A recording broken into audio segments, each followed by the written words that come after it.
Welcome, everyone, to episode 43 of the Snapcast podcast with your hosts, Mike Cooley and Brad O'Brien. Good to see you, Mike. Good to see you too, man. We missed you guys last week. We had some technical difficulties. No surprise on our end, right? Like, when does that not happen? But Brad's internet was out, man. We had a huge storm up here in Maine, and like it was bad. Shut down people's power for a day or so. More people lost internet for even longer. Yeah, days. Weird. Yeah. We thought about doing one of those old-fashioned, pre-recorded podcasts, but we've really enjoyed this live presentation so much.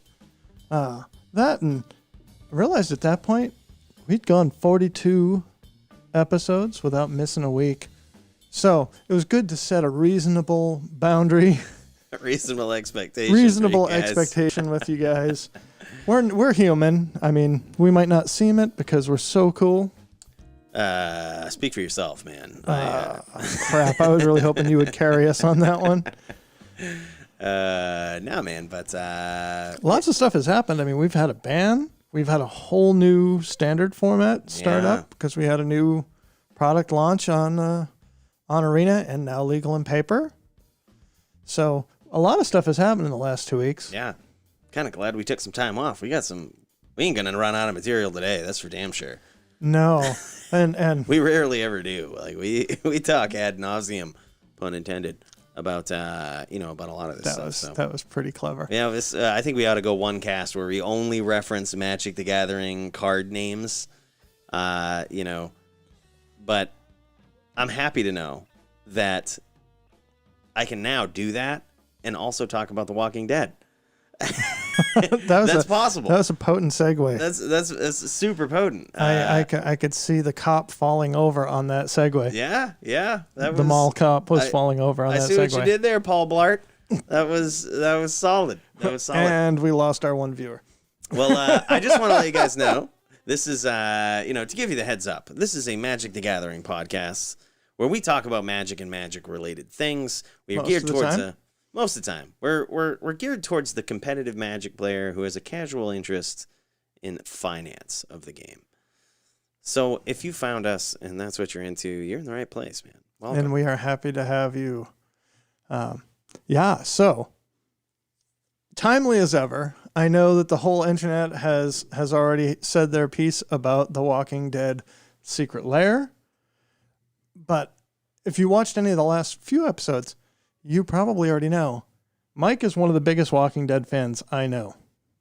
He did. You know what? We should have had some of your photos of being Negan for Halloween. Oh man, yeah, we should have had those ready to go. We could have popped those up on the screen. But I was a good Negan too, man. That was when I worked back at a high school too, so I brought in a legit replica of Lucille to my classrooms and was just like, "There's no messing around today, kids." It was No, you can't say it like that. Say it like you really mean it. I don't remember. I probably said a whole bunch of stuff though, but I remember. You got a Negan voice? You're not going to give me a Negan voice? Is it too early? Hold on, we got something. Are we pissing our pants yet? It's gonna be PP Pants City here real soon. Real soon. Well, That's probably the best segue because a lot of people are. And I just happen to say that I loved seeing, whether or not it's good, whether or not it's healthy for the game, seeing Rick Grimes go 5-0 in a Legacy League was amazing as a humans player. Oh, that was awesome. But I'm a big fan of Rick Grimes. My main character on another game I play, D2, is named Rick Grimes. Like, I love him. This is one of my favorite characters, dude, ever. On any universe, on any show, on any series, Rick Grimes is just the man. And, dude, so I want to preface this by saying, all right, I know a lot of people have talked about the precedent of bringing The Walking Dead into the Magic universe, right? Yep. And the bad precedent this sets and blah, blah, blah. I'm going to tell you what, Wizards, you got me. I'm on your side. Print whatever you want.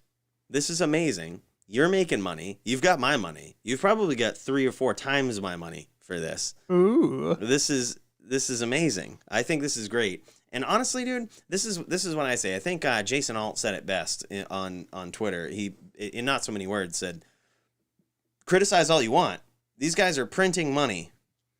You know what I mean? They are printing money. They are printing cards. People are buying it. They're lining their pockets with money. Seems like they're doing something right because you're going to complain about them, but guess what? They're going to sell out of them. Yep. They're going to sell out of these things. People are going to buy them. Seems like a pretty good business decision no matter what your peon opinion of it is. and I'm like, that's right. Like, that is correct. You know what I mean? I don't care how you feel about it. These things are going to sell. Like, they're going to sell. And if they continue to bring over universes of other games and other series or whatnot into Magic the Gathering, there's a lot of crossover in this game. It isn't like Magic players just play Magic and they don't do anything else. You know what I mean? There's always been hints of crossover just in the keywords that they use. Yeah. You can tell that they're inspired by other things. I mean, when there was a big vampire craze in pop culture, well, guess what? Innistrad came out and it's all vampires, and same with zombies. All of this, they kind of, I'm not gonna say they pander to it, but they pay attention to what people are in tune with, and it's worked for them.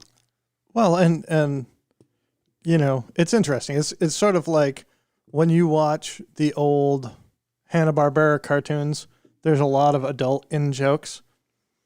Like, you can't help when you create something that it is a product of who you are and the world that you're in. So yeah, even if it was inadvertent that there's just a bunch of nerds over there making this game that are like, oh, this is cool. Yeah, let's do that. And some people are going to hate me for saying this, but I never really followed or could care less for the Magic the Gathering storyline. And I know some people are going to hate me for that. I know there's cool characters in it. I know Jace has got a cool story that they put together, but am I going to closely follow the storyline? I didn't know Koth was dead till 10 years after they killed him. I'm like, Koth's well, how come? Dead? Yeah, apparently he is. That's, they haven't printed, or no, I'm sorry, Venser. Maybe Koth is too. Maybe, I don't know. I don't think Koth shows you how dead. much I follow it. I don't friggin' know, but I love Magic the Gathering, and I don't love it because of its storyline. You know what I mean? I guess that's my point. I dabble my toes in the Vorthos world, and it's interesting because we sort of frame this podcast as for the competitive player that has a casual interest in finance.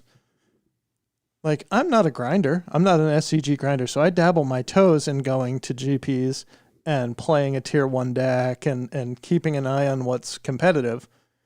I also dabble my toes in the Vorthosy stuff. I want to know sort of what's the storyline, because I do like seeing how they work those elements into the cards. Oh, for sure. And vice versa. But I get that there are people that have absolutely zero fucks given for the storyline. Yeah. Or for competitive play. And I'm going to venture out and say this, like this complete guess on my end. No data to back this up, but I would guess for every person there is in Magic the Gathering that cares about the storyline, I'm going to take a conservative estimate and say there's 9 players who don't. Well, and I've heard this a similar ratio spit out for competitive or invested, what do they call players that are really heavily engaged with the game? Like, there's the casual players, and then you have the people that are...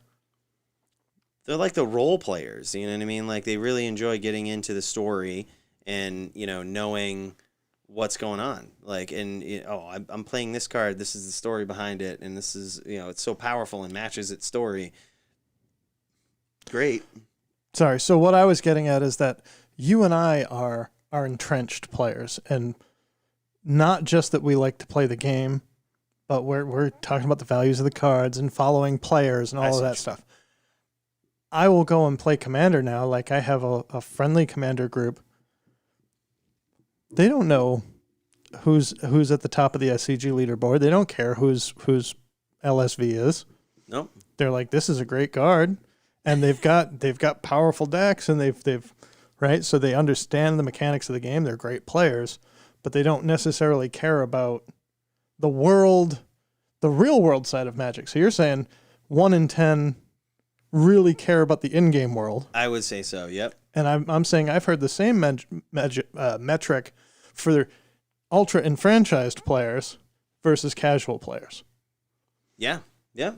I mean, it would make sense. Like, I think the ratios might line up very well. So for the thousands of people on Twitter that are complaining about The Walking Dead Secret Lair, there's probably 10,000 people out there that are just excited, right? Just to have these cards. Yeah. Oh, this is going to break a format? What's a format? Yeah, they might not even know about The Walking Dead, but they're like, dude, this Rick Steadfast Leader card, holy, they don't know any context of The Walking Dead. They don't know. They're just like, wow, they printed a Secret Lair with this card that does this. Awesome. Like, insert card here. Oh, it has a name that happens to match some pop culture show. I don't care. It's a good card. Well, I think one of the reasons why this product is going to do well is that there are people like you that are passionate about this show.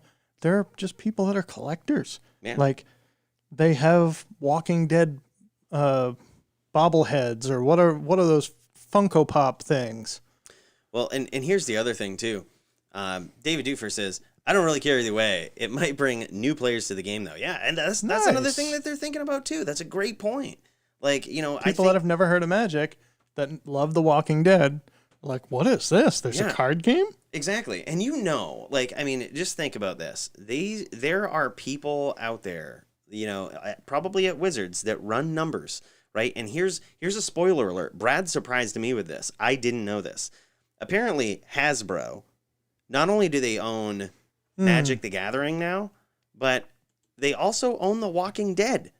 Like, they also have, somehow that it works out, Hasbro, one of these huge behind-the-scenes companies, they also own The Walking Dead. So I tell you that to let you know, someone's running data. Someone out there at Hasbro is in charge of running data. And they probably ran it by that guy. If it's anything like our office, they probably ran it by that guy and was like, all right, so we're thinking about... I'm mimicking my boss right now, but we won't tell your boss. No, he's a good guy. But, they're probably saying, we're thinking about doing a Walking Dead crossover with, Magic the Gathering. Is that, do we have a lot of crossover with our fans? And they could see that. Like, they could literally be like, yeah, okay, so we have all of this purchasing information from these people who have bought this season of The Walking Dead or whatnot, or have, bought XYZ merchandise from The Walking Dead. They also bought Magic the Gathering. I mean? I mean, they're certainly operating with all the information. All the cards are known to them. Exactly. So, like, when people are, the loudest mouths on, like, Twitter or Reddit or whatnot, they say, this is such a bad idea and such a bad precedent. It's like, who's not talking? The guy that's running data in the background is just like, this is a good idea and is going to sell to everybody like Mike out here, who's going to be like, yes, give me 4 of those. Right. Because, again, Wizards' job is to make money. So I did bring up on the screen, for those of you that are watching on YouTube, The Walking Dead was produced and distributed by Entertainment One. Entertainment One was bought by Hasbro in August 2019 for $4 billion. Wow. That's insane when you think about it. $4 billion. The UFC was sold for about $4 billion a couple of years ago now. Yeah. So let's talk about some of these cards, because as cool as it is, and as much controversy has come up around this. What was that again? Just one controversy. I love how you didn't assign a gender to that word. Controversy. All right, that's the Z-H-E. Controversy. It's happened. It's out there. They're gonna sell tens of thousands of this. So they're doing this Secret Lair for a full week. So most of the Secret Lairs have only been available for sale for a day or a weekend at most. This one is open for a full week. They're going to sell more of this Secret Lair probably than any. And they knew that. Oh, yeah. Yep. This was all planned out. So I don't want to talk about the things that you guys have probably heard ad nauseum already about this set. Like, busted, this is stupid, bad precedent, whatever. You've heard it all. We disagree. F you Reddit users. These guys are going to make money. Wait. Red Zone. I don't disagree. I think they're right. I just think it is what it is. Right, yeah. Like, I guess that's what I'm saying and being very ignorant about it. But it's like, it doesn't matter what you think. This was an informed decision, and they know they're going to make money off of it. They're going to make my money off of it. You can damn well bet they are. Like, but either way, I will plead the fifth. So this is what I want to say about this set, right? And something that nobody's talking about, which I think is beautiful. And I can promise you, if they do this in any future attempt at crossing worlds over, they're going to be immensely successful. And here's why. The cards that these names and characters are printed on are almost perfectly to their character in the show. And I mean with wording and key phrases inside the actual rules and everything. You can break it down deep, and these match the characters almost flawlessly. Like, I'm going to start with the best card that we've already talked about. Best card that's coming out in the Secret Lair set. Rick Grimes. Rick Steadfast Leader. Right? Let's see. Oh, so, it's going to take me forever to find him. That's all right. Of course, I'm going to have to go through all the cards to get there. That's all right. Now they're just going to get a preview of all these other cards we can talk about. But I'm gonna talk about two in particular that I have for examples. I won't beat the point to its death, but two. So we're not going to talk about Negan? Sorry, go ahead. Of course we're talking about Negan. I mean, that's, why do you think I chose those words? Meticulously chosen. But no, so Rick Steadfast Leader. This guy is nasty, all right? So for you Magic players out there, I'm just going to, the people that are listening on audio, I'm just going to read this card off to you and tell me if you think this is nasty, right? So it's a 3/4 creature for 4 mana, right? 2 colorless, 2 white. 4 mana, 3/4 creature. Okay. Legendary creature, human soldier. He's a human soldier. So he's got 2 good creature types, right? And this is what he says. As Rick enters the battlefield, choose 2 abilities among these 3. First Strike, Vigilance, Lifelink. Humans you control have the chosen abilities. And then, as long as you control 4 or more humans you control get +2/+2. This guy is everything you'd ever want in any sort of Lord or bomb 4-drop creature, like that's just straight value. Yep. Like anything you'd ever want in a straight value drop creature. And even more if you put it into some tribal commander deck or whatnot. It's just a really good card, hands down. If you don't know anything about The Walking Dead, Rick Steadfast Leader is a sick card. Like, very well designed for a tribal deck. Like, some might even say too powerful. Some might even say too powerful. It's I disagree with that, but I think it's really good. Like, I think it is a really good card. So here's my fanboy appreciation of this card. And this is why I think if they continue to put this level of detail into the cards that they make in crossover, they're going to be largely successful. And here's why. There's no flavor text on this card. And I think, could it have benefited with flavor text? Sure. Nice quote from the show or something. But they don't need to. Because all of the words, especially some particular words, in Rick's abilities are reminiscent of things that happened on the show. And in particular, I'm talking about the last ability. I could cry. This is so, perfectly done. The last ability, it says, as long as you control 4 or more humans, all humans get +2/+2. Humans you control get +2/+2. What was the big quote that they had going into Season 7 as they're showing the trailer for Season 7? They're showing flashbacks from Season 6, when they met Negan, when some anonymous person got their head caved in. They're showing all of these inspirational things that define the character.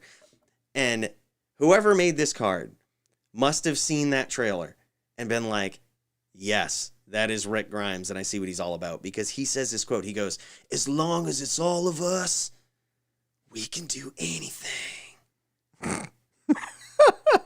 And he's talking to Maggie, some wife that just, as we find out, lost her husband or whatnot. But spoiler alert. He says that. He goes, as long as it's all of us, we can do anything. Anything. And I'm like, that's such an inspirational, golden boy Rick quote. Yeah. And as long as it's all of us. Yeah, they put that basically in magic terms. 4 or more. As long as you control 4 or more humans. As long as it's all of us, we can do anything. We all get +2/+2. Now, that's so nasty, dude. I'm trying to think. Are there 4 other real main characters in the show? There's probably more than that. There's probably more than that, but I'm trying to, right now, one of the big mechanics in Limited is the party mechanic. Right. And just thinking like, okay, Rick is basically saying, if I have a party of other humans, if I have 4 other humans, I lord them all up. And he also gets himself. Well, I think... Because if you have 4 other humans, he also gets the +2/+2. Well, he started out with 4, right? Like the 4 people that he meets. He has... it was Glenn that he came across first, and Daryl. Yeah. And then it was like he had Morgan first with him. And then we run into... like the next big character, I guess, would be like in order, and I might be wrong here, but like in order that we meet is probably Merle.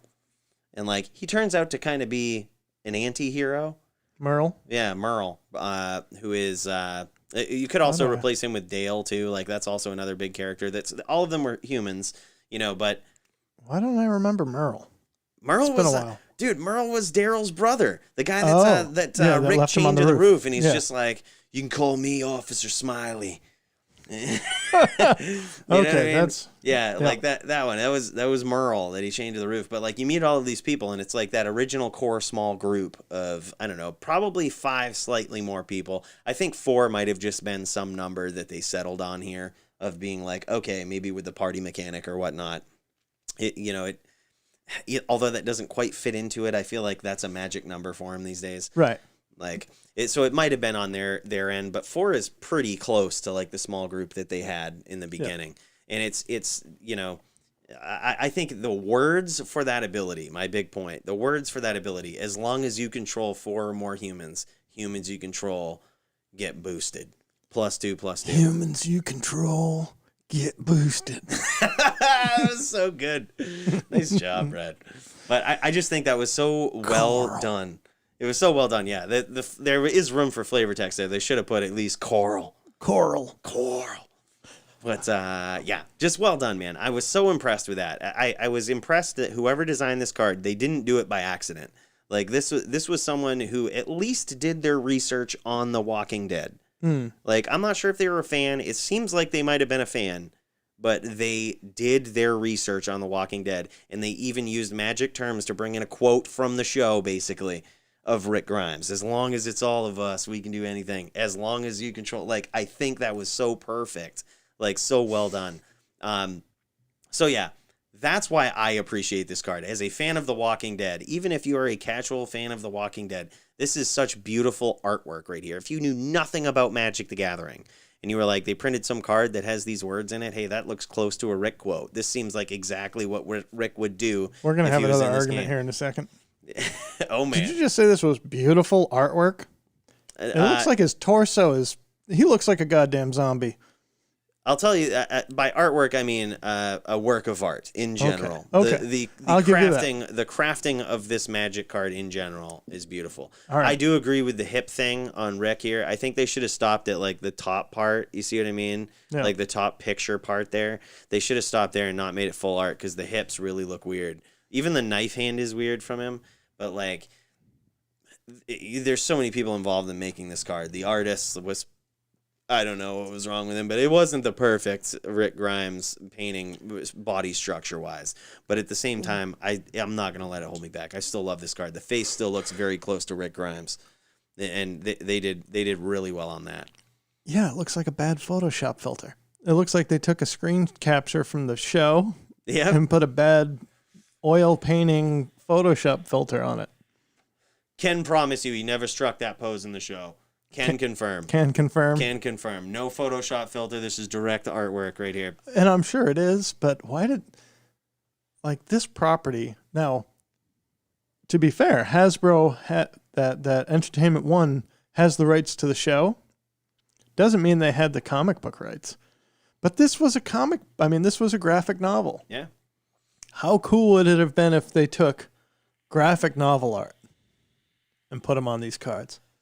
Well, you see, Rick Grimes looks entirely different in the graphic novels than he does here. Almost unrecognizable. So I think that, almost unrecognizably different. So for the pop culture reference to work, I think for the it pop has culture, to be the TV version. because if this was the graphic novel version of Rick Grimes, he wouldn't have one of his hands right now. He'd be pointing with like some fake hand. Like that's how he is in the comics. He lost his hand. He got it chopped off by the governor. Yeah, he got Jamie Lannister. Yeah, he got Jamie Lannister, dude. It was that's where they're going next. You watch, man. I don't know. That had such a sour fallout at the end of that Game of Thrones. I doubt they'll go there. If they actually had the original show writer finish the story, maybe they could have made a good goddamn television. Sorry. I know it. But anyways, we don't want to go down that rabbit hole. You want to talk about another magic card. Dude, I so do. So another one that I think the tech of this card, back at Negan. Yeah. The tech of this card is so well in character for this person, it's scary. Like this is the card right here that makes me think these cards were designed by a fan. Mm-hmm. Because you have to know the inner workings of Negan's mind to write a card like this. Like this card, let's read Negan here. He is Mardu colors, 5 mana, Mardu colors and 2, right? So black, white, red, and 2 other mana. He's a 4/3 legendary creature, human rogue. Yep. Right? Fits him very well. Very good creature type. Human. He's a rogue human. Sure is. When Negan enters the battlefield, you and target opponent each secretly choose a creature that player controls. Then those choices are revealed, and that player sacrifices those creatures. So if you both choose the same creature, then they only lose 1. If you choose different creatures, they lose 2. Right. And then it goes on and says, whenever an opponent sacrifices a creature, you create a treasure token. So he benefits monetarily from you sacrificing shit. Like, that is so Negan. So Negan. That's so Negan. Like, that last part, adding, like, literally treasure, a benefit to you sacrificing is so Negan. Like, that's so well designed. But I'm more invested in the first ability. Yes. Because anyone who's watched the show knows that Negan is a game player. Like, he is a mind game player. And that's exactly what you do with this ability. You play mind games with your opponent.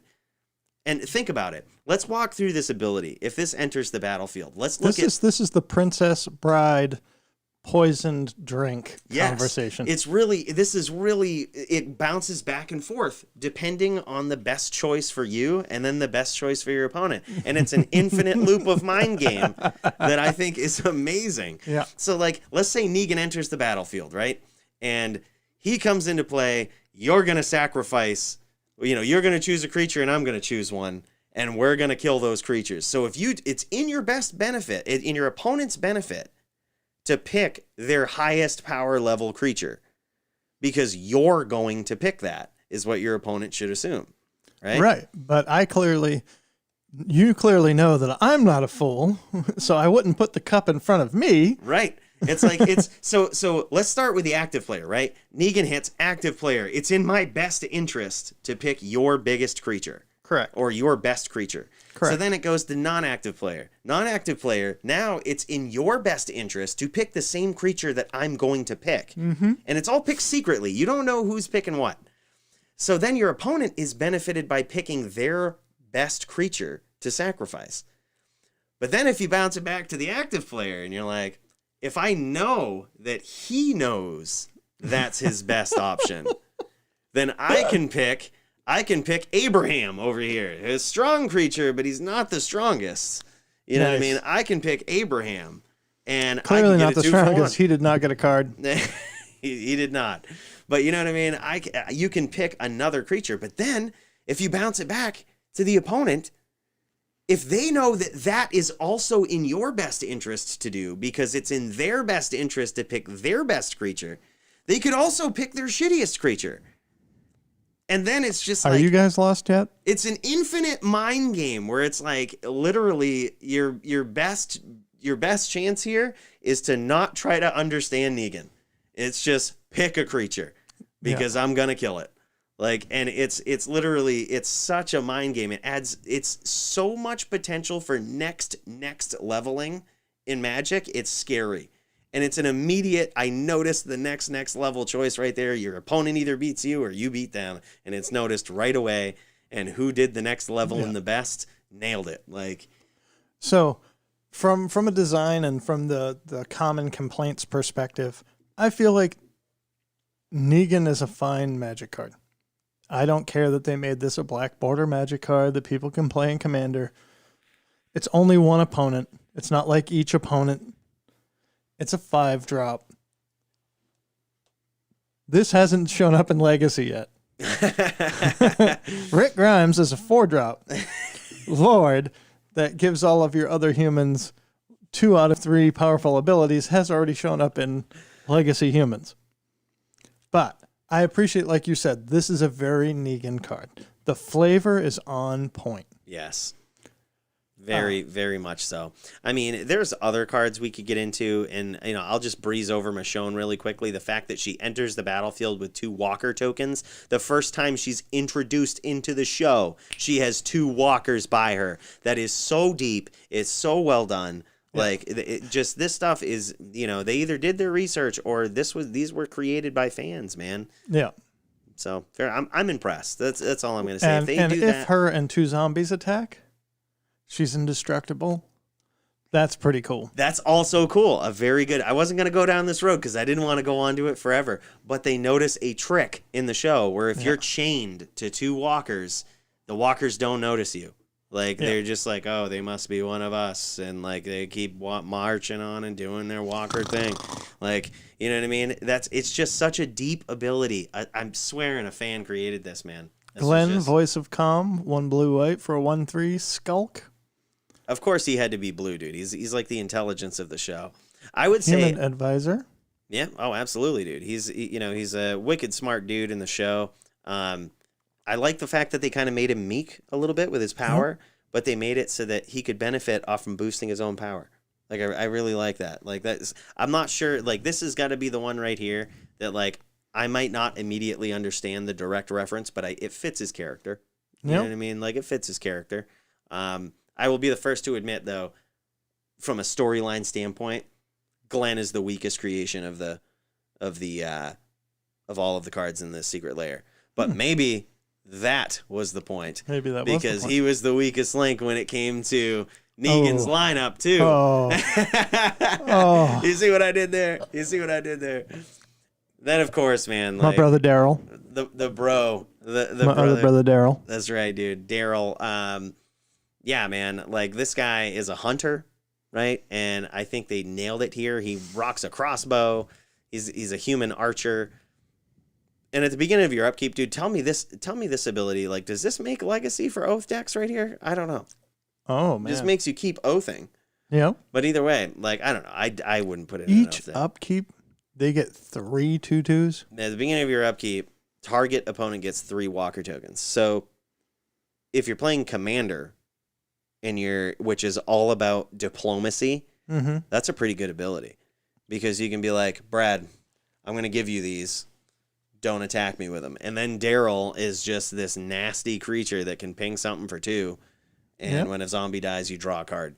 Like, he's pretty cool. He's not a great card. I wouldn't put him on the list of greats with Rick Grimes, but like a nice support card for sure, which I think fits his character in the show as well. I was just going to say, so how much of a flavor win is it that so far really we're saying Rick Grimes is the playable card? Exactly.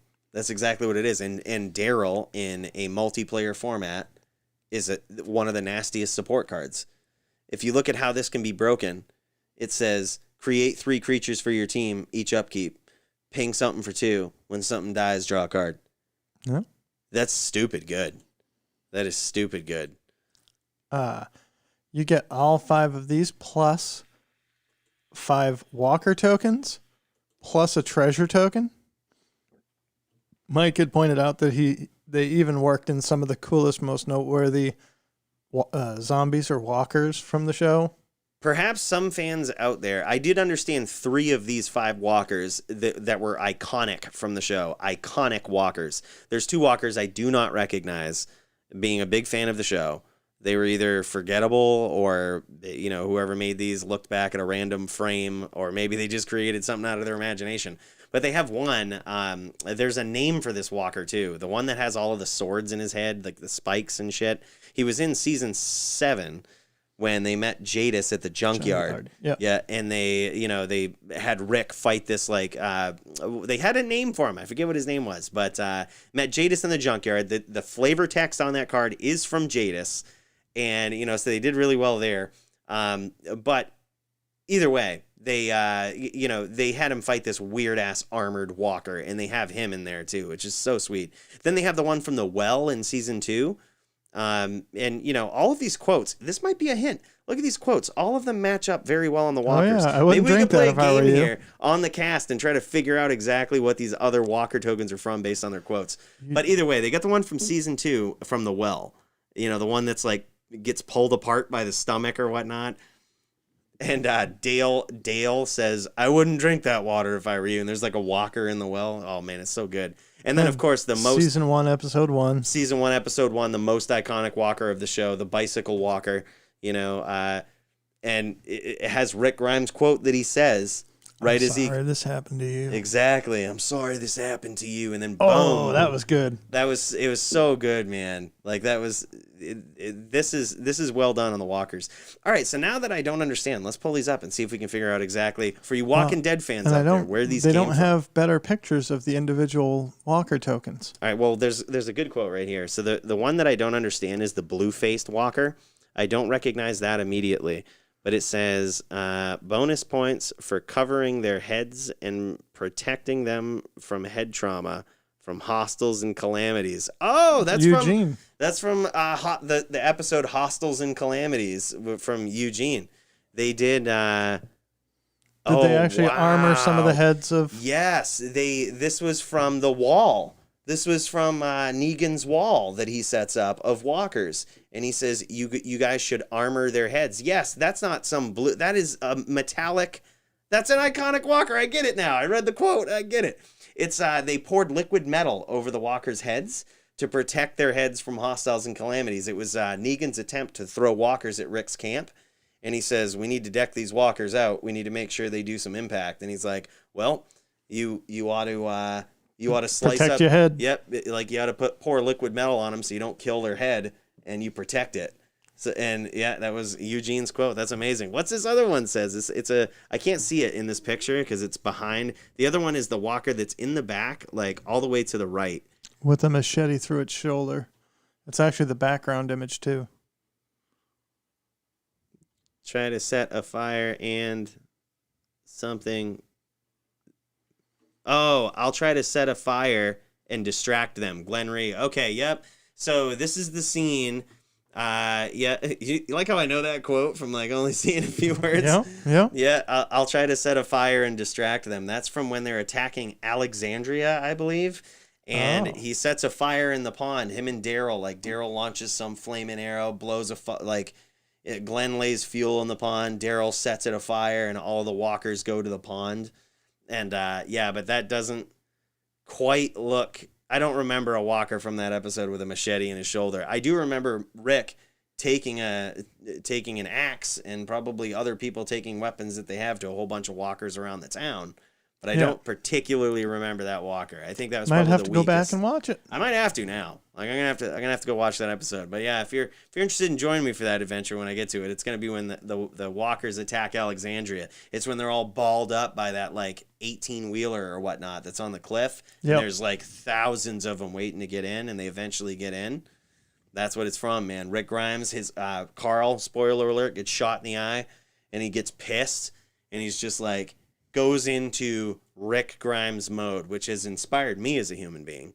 I don't know about you guys, but it has inspired me as a human being to have my own Rick Grimes mode, where you just like get pissed and you're just like, enough is enough, and you go out with a machete and slay some walkers. Like it's inspirational to say the least. Inspirational.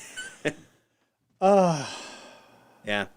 Anyways, if they do this well on any crossover that they do, they are going to be immensely successful.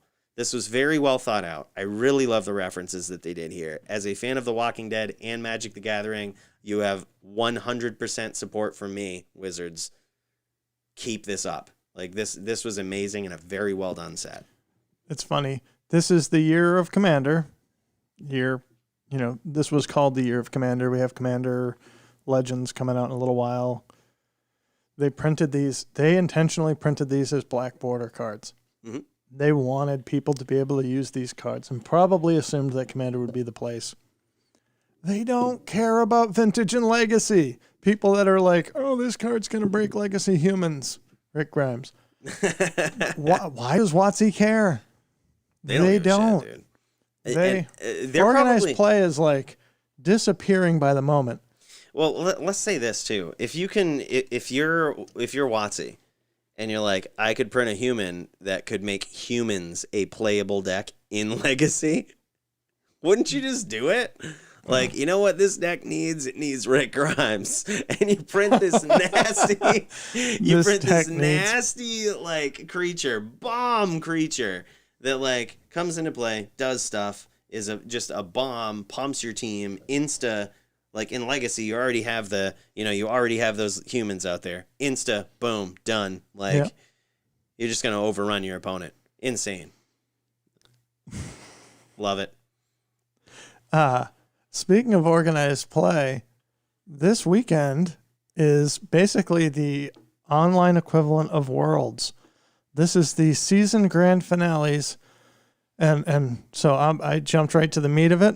But the 2020 season grand finales feature the top 16 players from the Player Tour Finals and the top 16 players from the 2020 Mythic Invitational. So starting this Friday, tomorrow, October 9th, they will battle for $250,000 in prizes playing Standard and Historic on Arena. Magic is getting real. $250,000 in prizes. That's nuts. On Arena. 70% on Math. Just going to put that right out there. You guys probably already know. Yeah.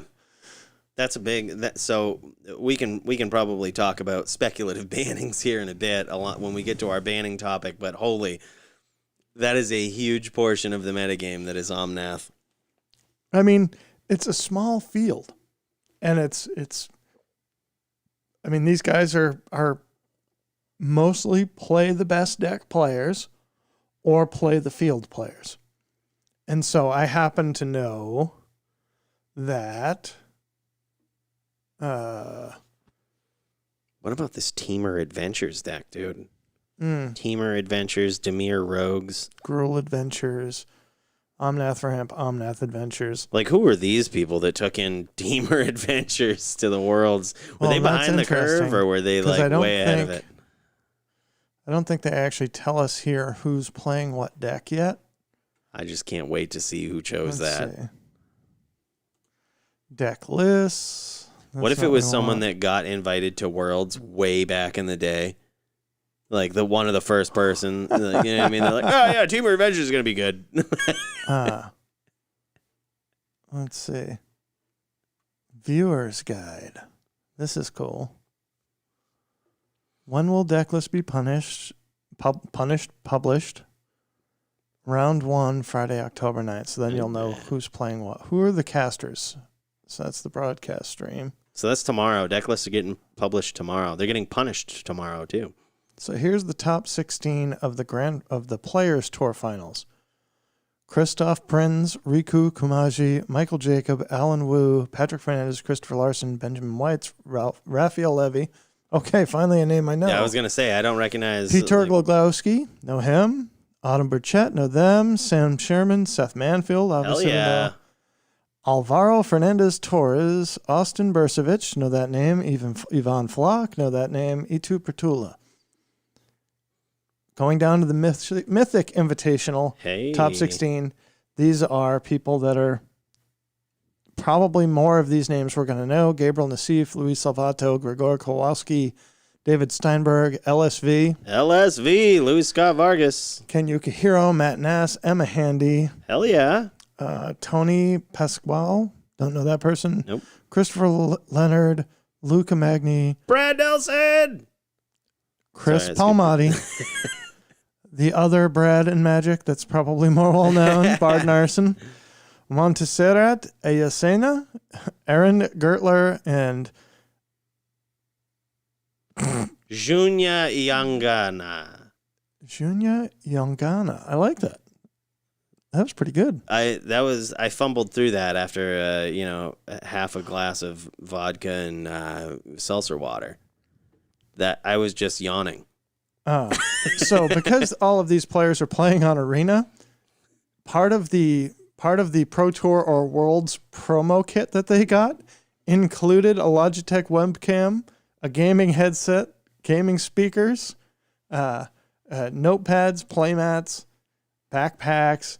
But I just love that part of their kit for being involved in this tournament was you get a webcam and speakers, because we're not going to assume that you're ready to stream. That's kind of cool, actually. So the broadcast starts tomorrow, 9 a.m. Pacific. Let's see. Broadcast ends after round 6. They pick it back up Saturday morning. This is Worlds. This is what we're getting this year. That's sweet. If you enjoy watching high-level competitive play, guess what? You get to watch people bash Omnaths into Omnaths. Oh, man, this will be great. It'll be Omnath mirror matches throughout the whole weekend. If you guys are ready for some Omnath mirror matches. Omnath on Omnath action. Glory. Now, I wonder, because one of the things that I just noticed is we saw the metagame breakdown here for Standard.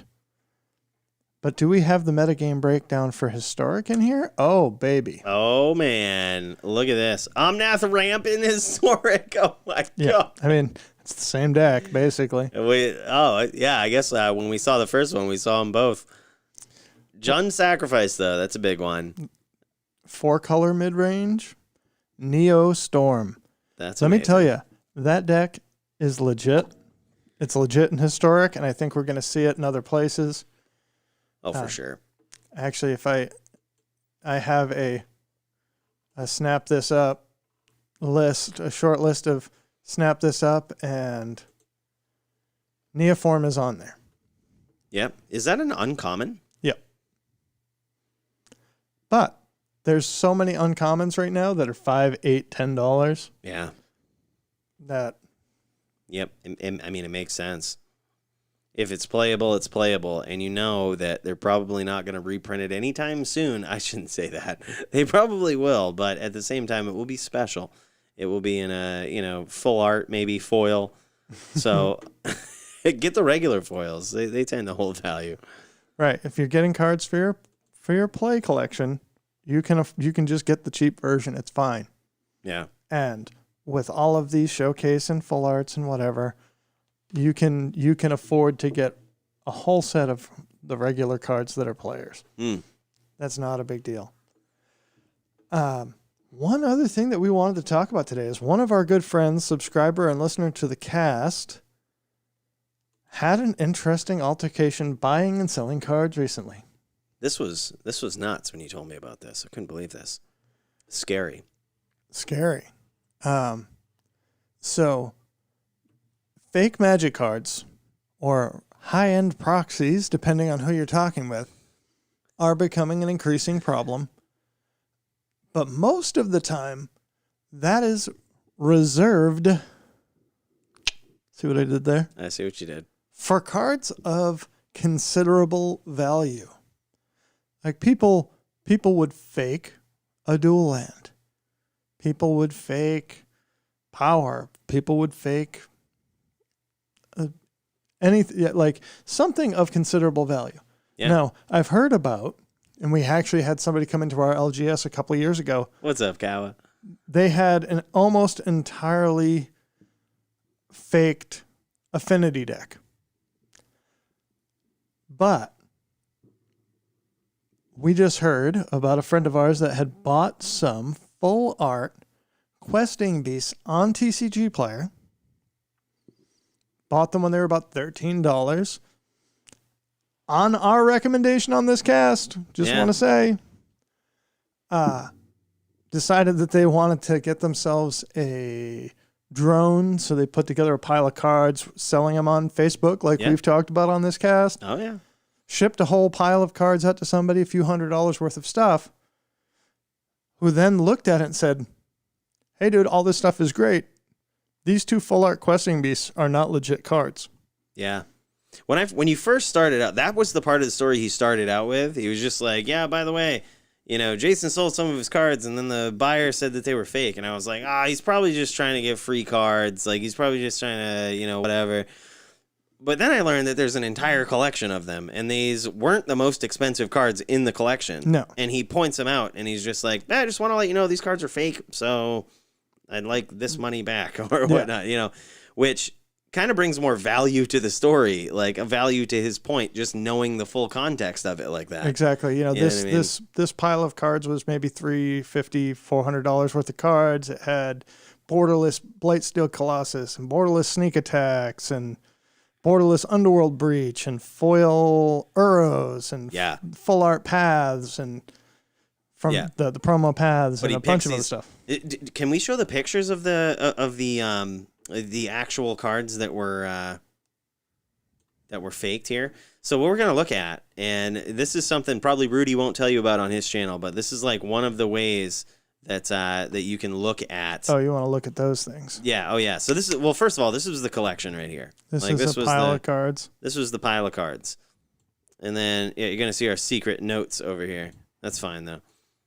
When the Chinese fakers first started popping up in Urza Saga in Pro Tour qualifiers, people couldn't tell until when they were in sleeve. Oh yeah, couldn't tell when they were in sleeves, right?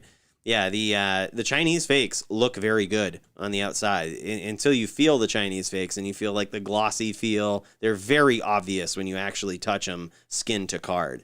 Yeah. But these ones right here, like, I'm trusting that if Jason couldn't pick these out from like feeling the cards, we probably wouldn't be able to. No, and the thing is, the thing that scares me, I wouldn't even consider, like, why would somebody fake a friggin' questing beast? Right. Even if it's a full art questing beast. Oh, yeah. Kyle says people in Montreal would be using fake high tide cards that were thicker. Yeah. And when you have double sleeves over the cards and stuff, like, if you don't get pulled for a deck check, and even if you do, if your judge doesn't take the cards out of the sleeves and check them, he's not going to know. They look really good. You know what I mean? But with the Chinese fakes, it was that feel. With this, what we're particularly talking about is you can see, I'm not sure if you can like blow that up a little bit more, but you can see like the lines aren't as fine on the back side of this card. And this is I'm not sure if Rudy has talked about this on his channel, but from the people who have a vested interest in people not being able to fake cards well, this is something that, I did know about, and it's something that if you don't know about, take a close look at this. So what we're doing is just lining these cards up right now, and we're going to show you the difference in the printing. I almost wanted you to hide the text there and see if people could pick out the difference. Hold on, close your eyes for a minute. Wait, yeah. Some people are listening to the audio version of this, so we can actually just explain this too. So there's two different photos of two different card backs. One is what the back of these questing beasts look like, and one is what a real Magic card should look like. And it's interesting. The actual highlight isn't a total. Well, they just look totally different. Yeah, look at that, dude. So there's one card where the lines on the dots on the back are like significantly lighter. And, than they should be. You know what I mean? And it's like, if you look at the two photos, you're like, which one is fake? Should it be lighter or should it be darker? Like, some people wouldn't know. But when you really look at it, it should be a very well-defined dark line around the dots.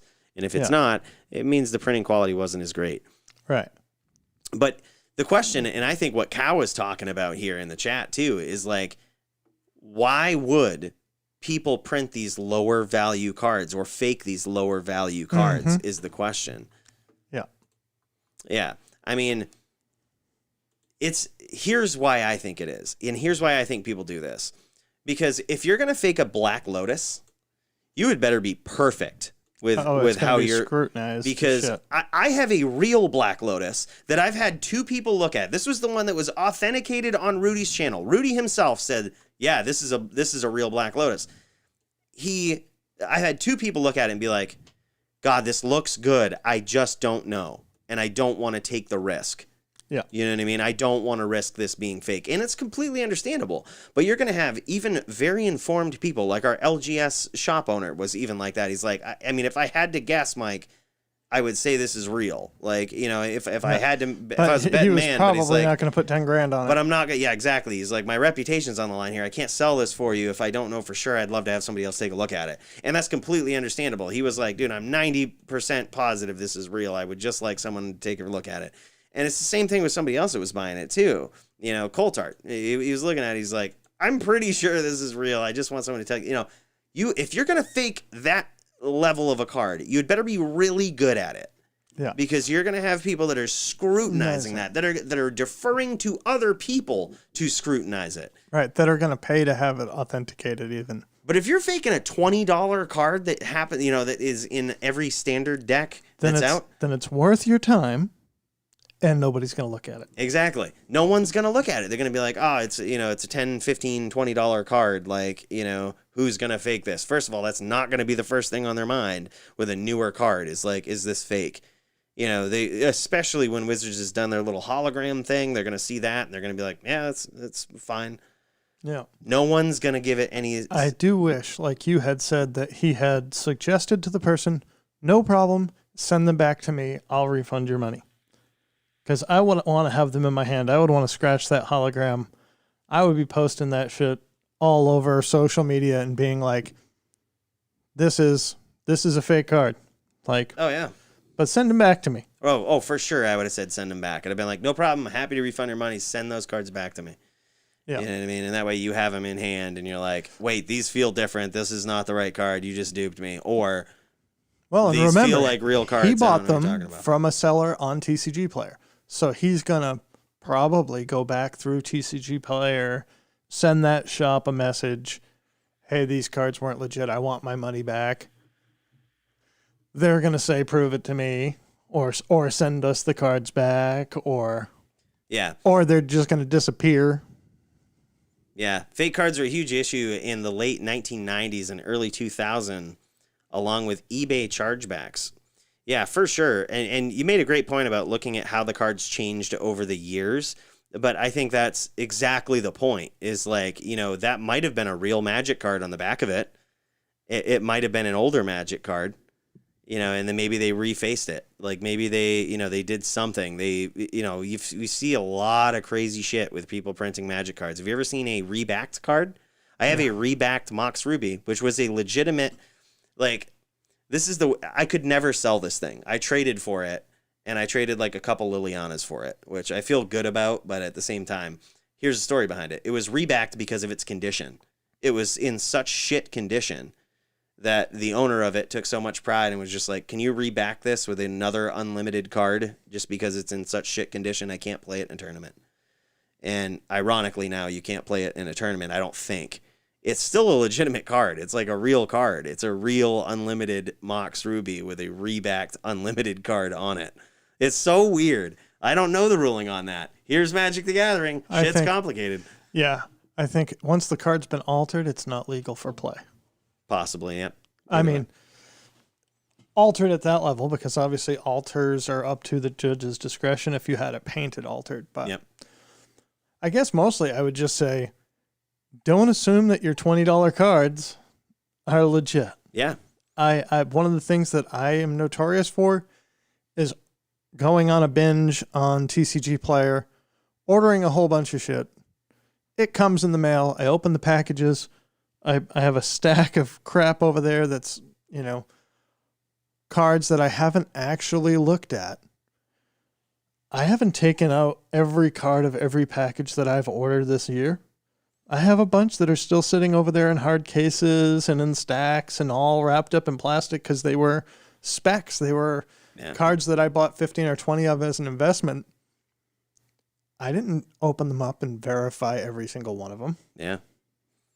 Holy crap. Yeah, that's a good point. And, Kyle was talking about that, too. He also says any altercation is non-legal, as it can change the way in which the game is played. Yeah, I mean, it's true. But then again, it comes into, like, what was an alteration of the card? A scratch on it? Yeah. You know what I mean? Like, if you get a deep scratch on it. Like, yeah, exactly. Like, it's so weird. Like, They always say, and the good rule of thumb is any tournament I've ever been to, if when in doubt, ask the judge. Like, go ask the judge, the head judge, and be like, is this card legal? And if he says it is, you're good. Like, so, yep. I mean, I've brought, how many times have I brought questionable old ass, remember those old Affinity sleeves that I had that I hadn't changed for like 10 years? They were beat to shit.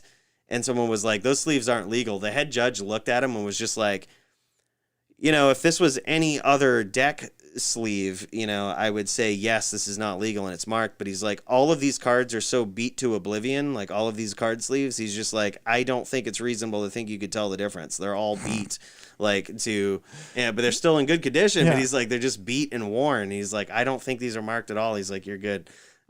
All right. So on the way out the door, I want to give you some props, Mike, because Oko is on the move. Oko is going up. In vintage top eights, in legacy top eights, saw it played against me in Commander the other day. So I was looking at some vintage and legacy top eights, saw a slew of Okos, also saw a bunch of Hogaks, which we have talked about. So you're in Gow's comment here. This is great. Scumbag 101 when you were 11. That's awful. GG. But while I was looking at those legacy and vintage top eights, I saw a buttload of Stone Coil Serpent. Heyo. That card's already increased in value since you called it. Yeah. I took your advice on that one, and I'm happy I did. It's in play right now in Pioneer, Vintage, Legacy. I think it's only a matter of time before we see it in Modern. Somebody will find a way to play it. Crucible of Worlds is on the way up. Rotated out. It was in M19. It's already up to almost $40 again. I think this is another one I disagreed with you on when it got like reprinted in that Judge foil and then reprinted and you're like, pick it up. I was like, dude, F that. They're reprinting everything. I was like, I'm not getting it. I already had 4, but like, I was like, I'm not getting anything. And it's on the climb, man. Like it's on the climb, and they printed so many good lands in this set. I still don't think that people are appreciating the fact that all of these lands are so goddamn good. Yeah. All the spell lands, the flip lands. Absolutely. We did talk about it briefly, but because Crucible says you can play lands from your graveyard, you can play the land side of a flip card from your graveyard. Yep. Keyword play, man. You can play them. Meaning, we won't dig into it, but it means you can play both sides. So Crucible being at $39 or something right now. If you don't have it, it's not going to get cheaper. And it was reprinted in 2019. It did have the foil. It did have the promo for the Worlds event last year. It was $60 before its reprint too. And that's before it started catching a couple reprints. It was $60 regular. So you could have gotten them for $20 a month ago. Now they're $40. Yep. Oh yeah. Flashing back, Stitcher Supplier still solidly over $4 for an uncommon that's 2 years old. Oh yeah.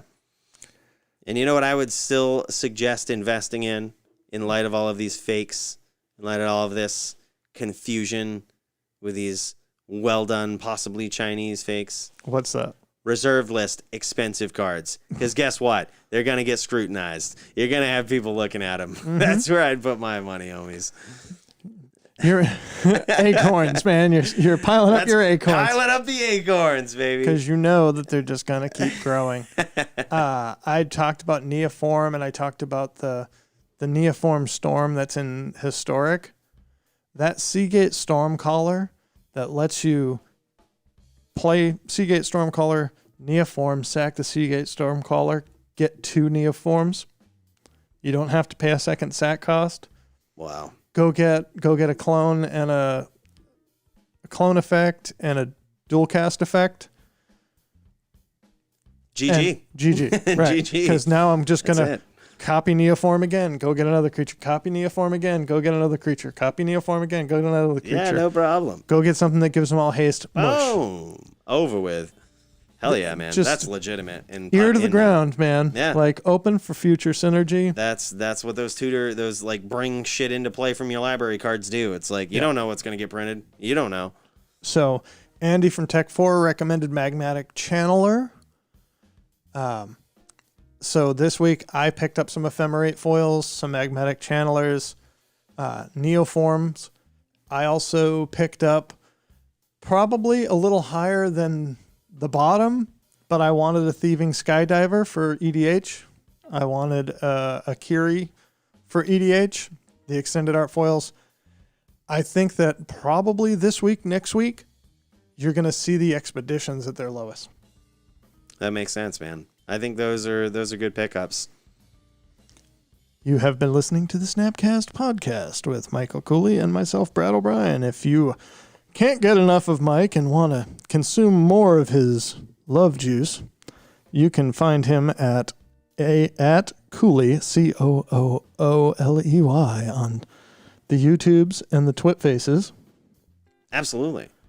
I am at the Snapcast Pod now on Twitter because nobody knew what Zetabase was and nobody knows what the Snapcast Pod is, so I'm doing what I can to rep the brand. If you guys haven't already, hit that subscribe button. Helps us out. Gets us found by the YouTube algorithms in this crazy, overflooded world of Magic the Gathering. We appreciate you guys coming and joining us each week. We appreciate the conversations and comments that you have on here. Even you, Kawa. Especially you, Kawa. Omnath won't be banned until January. I just want to point out we missed a comment from David Doofer earlier, and he's absolutely right. Omnath isn't going to be banned until the next set is printed, and you can't change my mind on that. That money-making stuff, man, that's what it's all about. Print that money. Get it.